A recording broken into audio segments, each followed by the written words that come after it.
I'd like to take a moment to thank Squarespace for sponsoring this video and supporting the channel. I'll speak a little bit more about them at the end. Now, as we approach the holiday season, I always like to declutter and downsize my possessions because I like to enter the new year feeling refreshed, but I also like to take my time getting there. I much prefer to break down daunting tasks into smaller steps instead of overwhelming myself by jumping in all at once. In this video, we'll explore what small things you can do each day to become more of a minimalist come New Year. I'm going to start with the easier categories first and move my way to the more complex items, just so that we can ease into it, but you take this at whatever pace you'd like and also choose whatever order you'd like. I've created a little checklist to help guide you along, and if you'd like to get your own copy, just see the link in the description box below. Now let's begin. The first category we're going to look at is clothing, and we're going to start off day one with the bags, purses, and wallets. We all hate digging to find our keys or credit cards, so once you've emptied it out, try keeping it maintained by completely clearing it out every few days. Day two is for the clothes themselves. Now, this might take more than one day, and again, that's okay, take it at your own pace. I personally like to use one of Marie Kondo's methods, which is to clean by category, focusing on just one item at a time. So in this case, I'm focusing on just the shirts. So pulling them out from all possible locations, whether it's hung or folded. And now that they're all in one pile, it's easier to see how many of that one item I might have. I then create my yes, no, and maybe pile. The no pile gets donated, and the maybe pile gets tucked away in a bag or a box for a few months. If I haven't found the need to go and retrieve any of the items after the few months have passed, then these items get donated as well. I then repeat this for other categories of clothing like jeans and then pajamas, tank tops, and so on. Day three is for the undergarments, for those underwears, boxers, briefs, bras, or socks with holes, missing pairs, or that are stretched or too tight. The next day we'll look at shoes, the ones that are uncomfortable or worn out. And day five is for the beauty products. This includes makeup, perfume, hair products, skin products, worn out hair ties, useless bobby pins, and nail polish. Remember that your face and body deserve the best, so don't put anything on there that isn't something you love. The next day we'll look at accessories, like broken watches or belts, earrings that are missing a pair, or broken sunglasses. The second category is office and media supplies. So for day seven, we're going to look at things like magazines and newspapers and manuals. These days, everything can be found online, whether it's news updates or fashion photos or manuals for our electronic devices. The next day, I looked at notebooks and textbooks. Now, I'm guilty of having kept my textbooks for a few years after I graduated, hardly ever cracking it open because, again, I was able to find most of the things I was looking for online. I chose to sell it, and I donated the rest. Day 9 is for CDs, DVDs, and books. If they don't spark joy anymore or aren't getting any use, I let them go. If it's a book I've already read or I'm not getting around to, I remind myself that the library has it for whenever I'm ready. And if you still are using a dictionary, it's now called Google. Day 10 is for the old or unused electronics. This includes computers, TVs, tablets, phones and their cables, maybe even old cameras.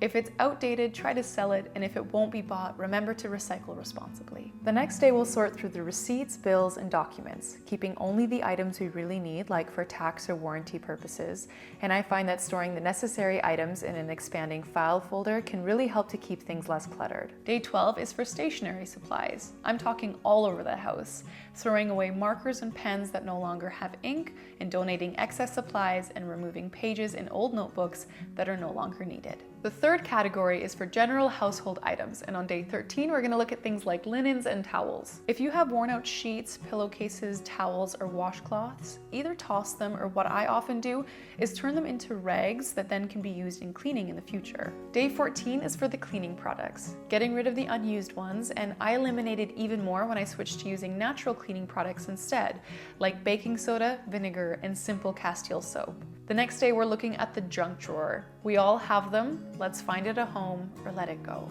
Day 16 is for the tops of shelves and drawers. Now the tops of furniture pieces tend to accumulate items over the year.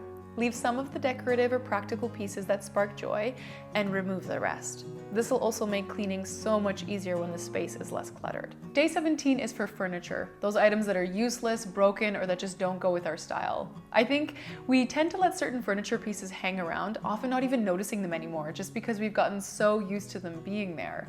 So on this day, I want you to look at your space with some fresh eyes and ask yourself, If it was my first time seeing this particular item, would I love it or would I purchase it?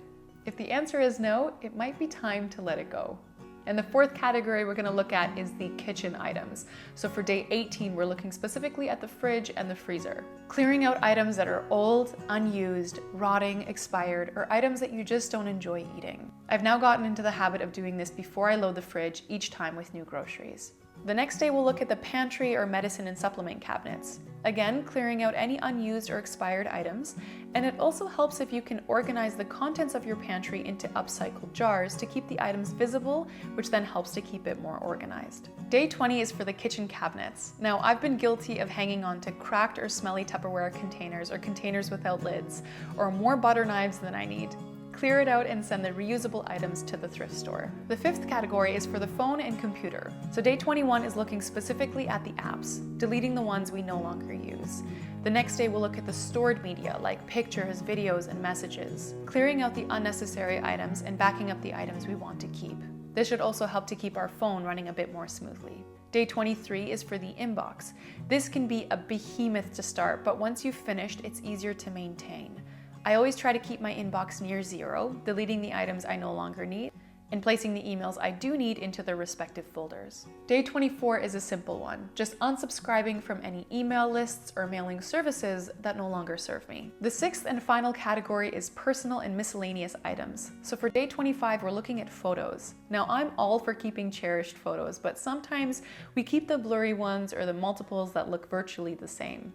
Take a moment and really enjoy flipping through your pictures and remove any of the ones that are just taking up space. This is both in hard copy form or the ones that are stored on your electronic devices. Day 26 is for hobby supplies. Now, it's wonderful to have a hobby, and by all means keep everything you need to continue with this creative outlet. Our focus is just to rid of the items that are no longer useful. So for example, paint supplies that have dried out or sports equipment that doesn't perform optimally anymore. Day 27 is for the sentimental items, and this can be the hardest category in my opinion. These are things like gifts, souvenirs, stuffed animals, or other sorts of collectibles. What helps for me again is Marie Kondo's method of holding it in my hands and asking myself, does this item spark joy? If the answer is no, I then donate it in hopes that it might spark joy for somebody else. Day 28 is for holiday decorations, for those tacky or broken or unused Christmas, Halloween, or Thanksgiving decorations. Day 29 is for your car, if you have one, just removing things in the glove compartment or the trunk or giving it a good wipe down. And I've saved the best for last. Day 30 is for our minds, decluttering it and taking this time for ourselves. I really want you to schedule this day as a little staycation of sorts, where you'll distance yourself from anything that's not adding to your feel-good vibes. You've just gone through a whole month of decluttering, so reward yourself with something relaxing and enjoyable. And once you're done the 30 days, you might find that you've entered a flow state, so you might be interested in decluttering some other categories as well, like chipping away at your basement or your attic or your tool shed. I'm gonna leave this up to you. I just wanted to let you know that the PDF you can find in the description below also has space for you to add your own customized categories as well. Now, if you found this video helpful, be sure to give it a thumbs up. It always means a lot to me when you do. And I again wanted to thank Squarespace for sponsoring this video. For those of you who don't know, Squarespace is an all-in-one platform for anyone who's interested in creating a website or an online store, and it's really simple to set up. They offer beautiful award-winning templates, so all you really have to do is go in there and pick which one suits you best to present your content online. So you don't need any kind of coding or digital design experience. There's nothing you need to install or patch or upgrade, and if you're ever in need of assistance, they offer 24/7 customer service. So if this is of interest to you, go to squarespace.com/pickuplimes to get a free trial, plus you'll get 10% off your first purchase. All right, I'm gonna let you go now so you can start decluttering, and thanks a lot for watching. We'll see you next week.